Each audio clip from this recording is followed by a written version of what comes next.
During the early 1990s, drastic changes in the political face of continental Europe took place, as well as the change in public perception towards the need of an extensive military capability. Consequently, all NATO member states were very keen in reducing defence expenditure.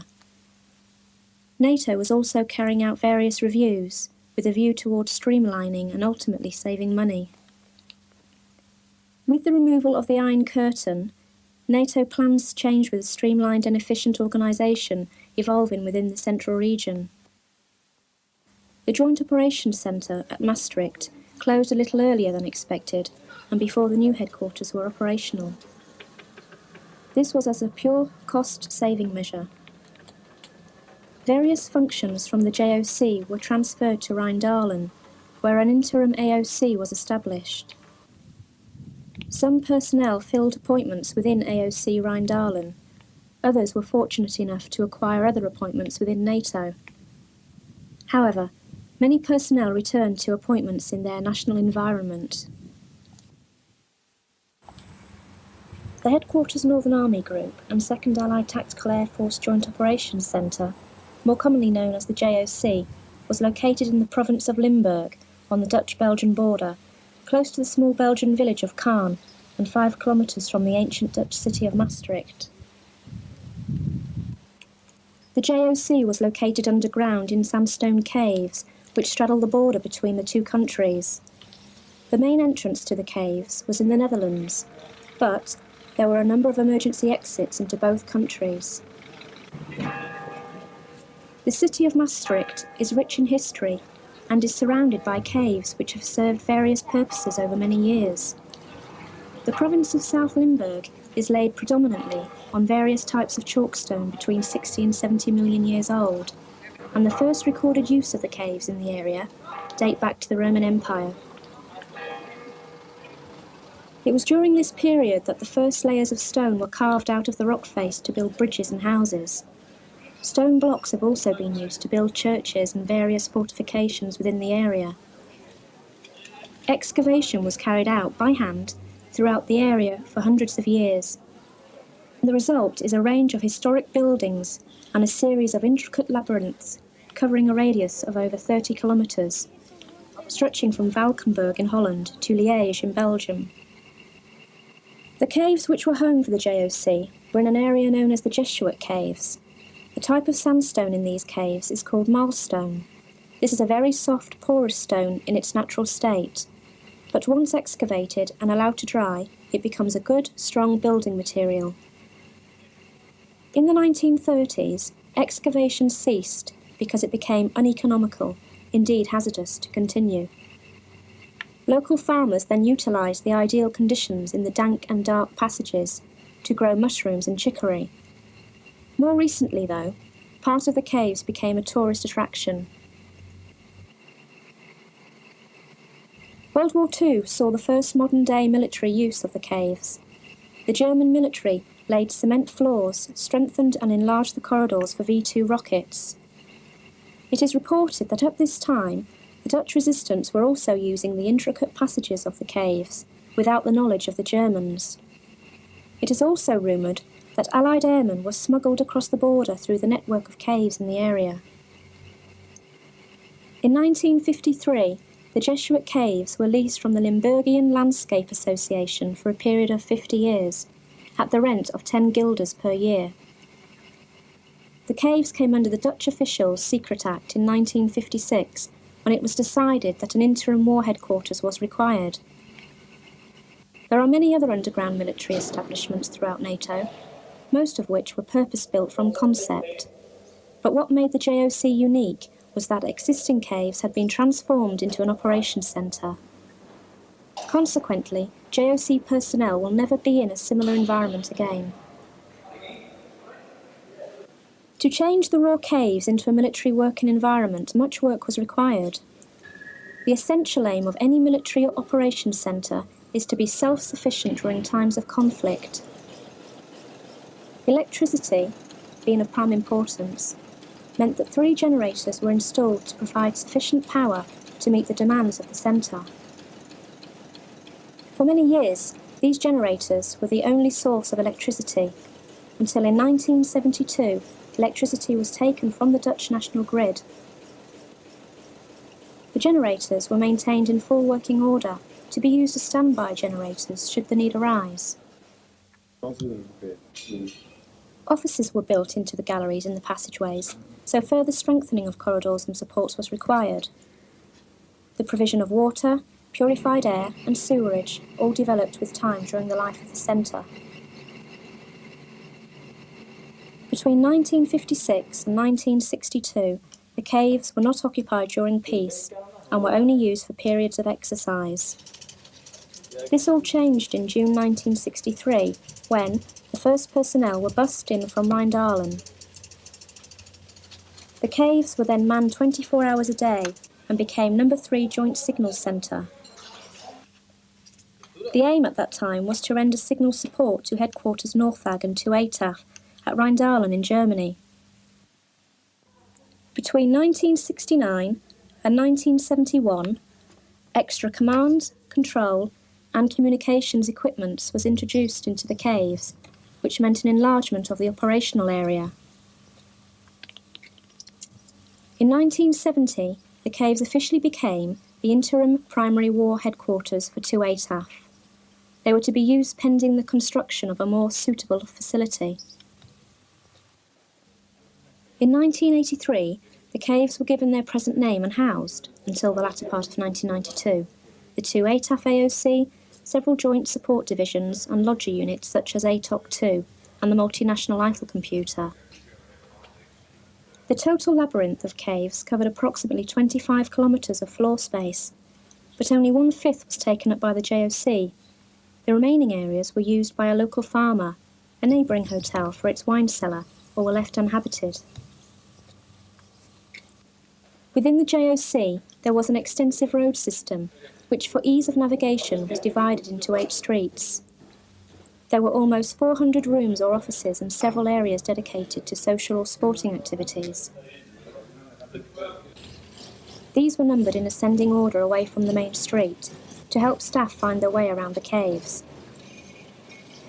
Because of its vast size, there were various forms of transport used, such as a jeep, motorised trolley or pushbike.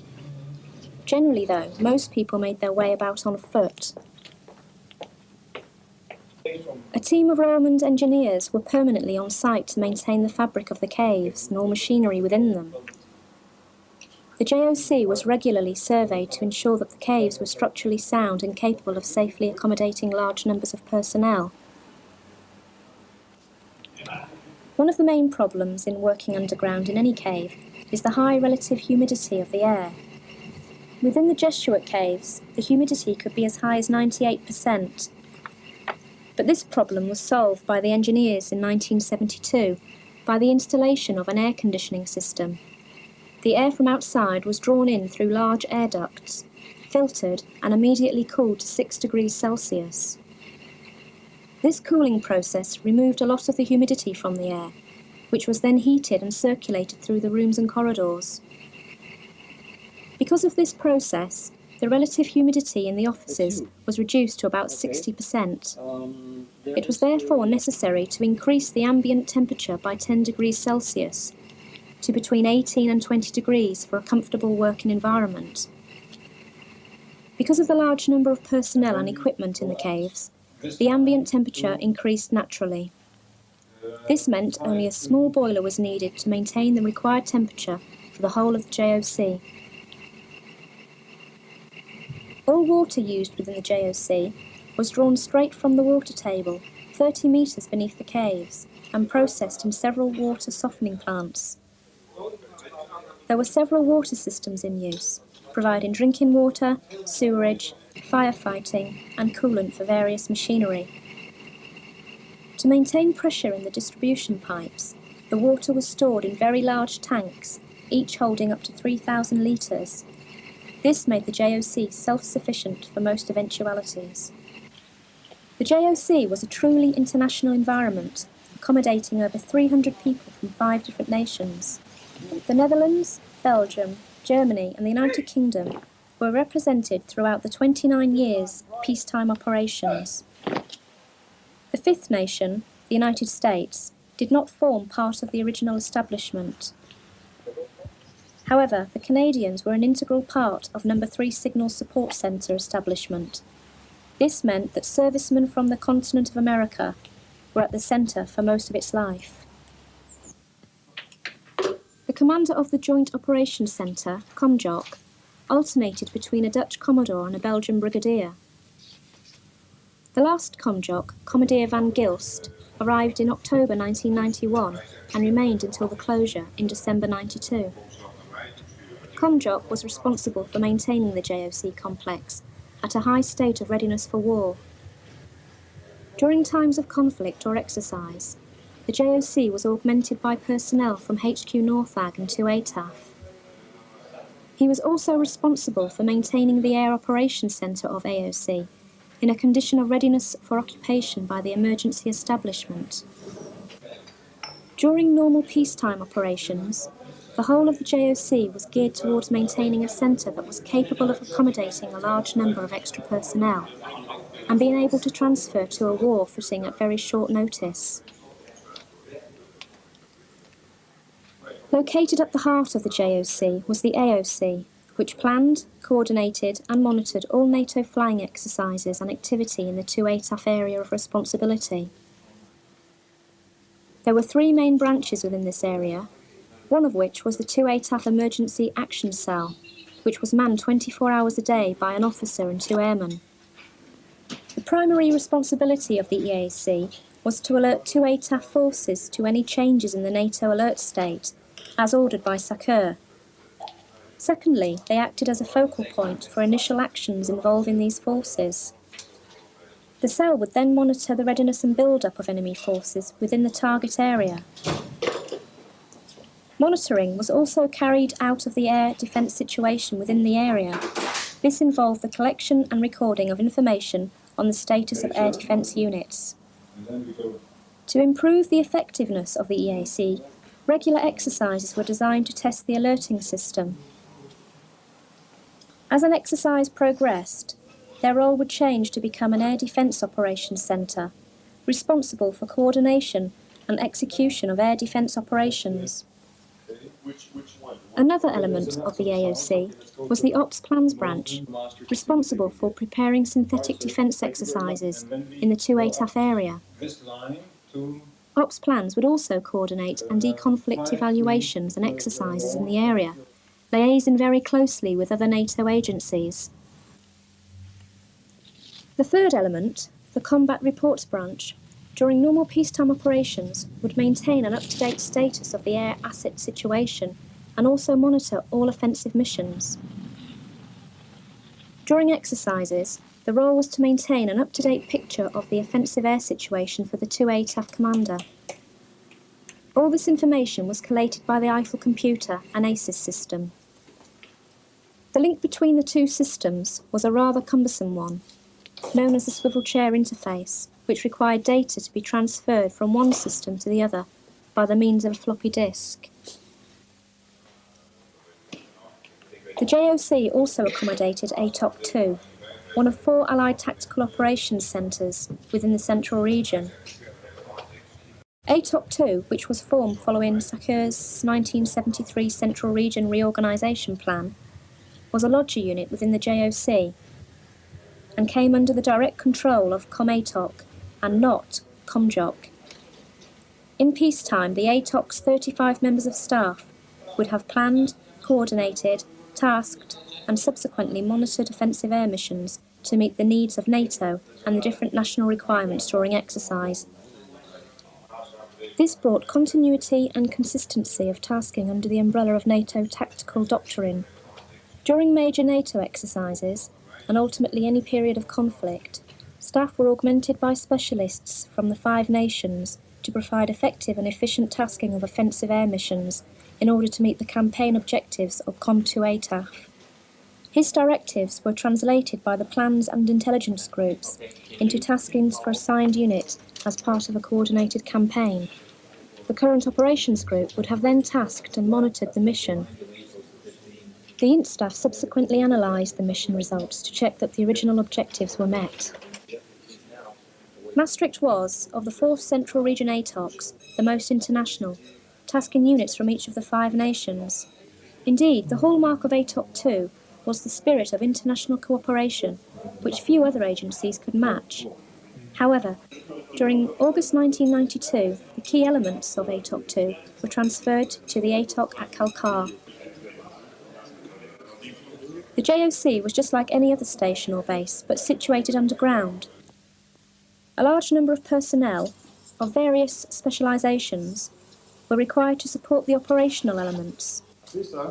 Surprisingly, the Met Office, which was situated underground, provided forecasts to assist the operational staff with their planning for the day. Therefore, the AMO was a key link in the Europe-wide exchange of Met data. A key part of any military establishment is security. To help with the problem of having a multinational force, military police were provided from all 5 nations. The Provo and security services were responsible for the physical security of the JOC, restricted areas, control of classified information, and the broader aspects of security related to personnel. Working underground can prove to be a death trap, especially if a fire were to break out. Therefore, the JOC provided its own fire service, with up-to-date equipment to deal with any emergency. Even though there were only a few specialist firemen, a large contingent of servicemen were specifically trained to assist with emergencies when required. Following on with the theme of safety, a full-time medic was employed to man a small medical centre, which was equipped for doctors during exercises to carry out minor surgery if the need arose. Within the JOC, there existed 2 mainframe computers. The ACES linked all of the corps, operational centres and NATO headquarters within the central region. This computer was heavily used for the immediate transfer of classified information throughout the region, such as battle information and target reporting. The host computer team maintained the operational capability of the machine and remote links with the users. Great emphasis was placed on the storage and backup of information held on the system.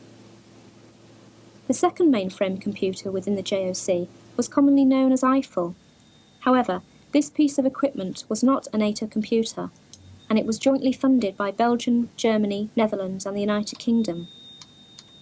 The ACES worked at command and control level, whereas Eiffel is more a database management tool to assist operations personnel.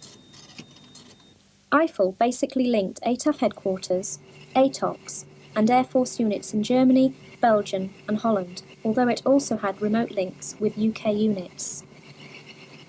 For communication security reasons, the Eiffel was housed within a large metal container. This container was affectionately known as the Faraday cage.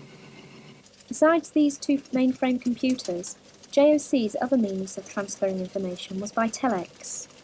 On receiving messages, the ComSend transferred the information onto paper tape, whereupon the details would be transmitted to either Tapine or Senden for onward transmission to their final destinations. Over the years, a fast and efficient service was provided, mainly due to the hard work and dedication of its service personnel. Staying on the theme of communications, no unit would be able to function without a telephone exchange. The JOC was no exception. However, most operators were surprised to find a telephone exchange that had come straight out of the museum. Besides this, the equipment served the JOC well over the years. Having so many communications facilities meant that the JOC required some sort of servicing backup. This was provided by the Circuit Control Agency, who monitored and serviced the various communication circuits.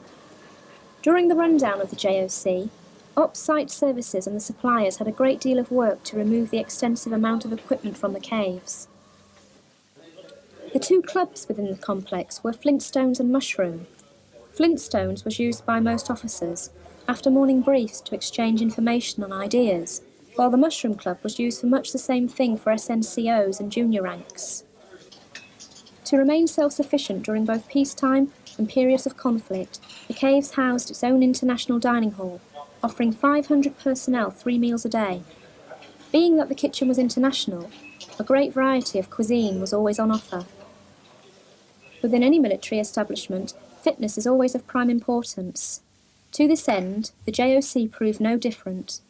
Extensive facilities were provided for the use of all personnel within the caves, namely weight training, golf driving range, and a small ball firing range, all of which proved extremely popular.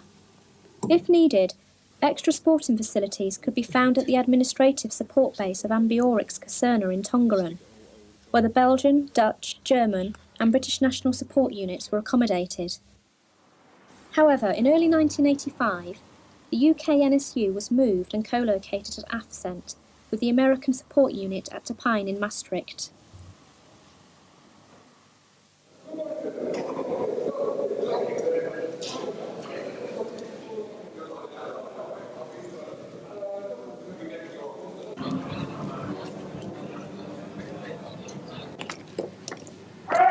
Morning, sir. You got to follow me. Ladies and gentlemen, the commander of the Northern Army Group and I would like to welcome you all to this closure ceremony of the Joint Operations Centre here at Maastricht. Although the rundown of this, the Cannerberg facility, will not be complete until the end of this year, all the JOC's operational functions have now been transferred to Kalkar or Rheindalen. Thus today, as I've said, as well as marking the official closure of JOC Maastricht, we also mark the completion of the first major milestone in the reorganisation of the Central Region. This process of transfer and closure has involved a great deal of hard work by Commodore Van Giels and all those who work in the JOC, and also at a time of great uncertainty over their own personal futures. General Guthrie and I would like to place on record our sincere appreciation for all that you have done, and we wish you and your families every success in the future. It therefore only remains for me to hand over the ceremonial key of this, the Cannerberg facility, to Major General Westerhuis on behalf of the Dutch government.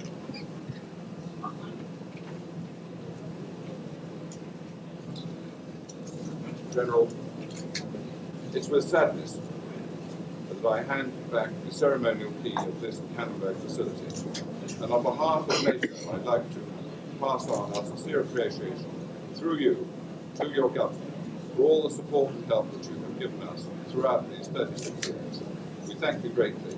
Many of us. The caves, which were home to the Joint Operations Centre for some 37 years, served the unit well. Who knows when or even if they will be required again.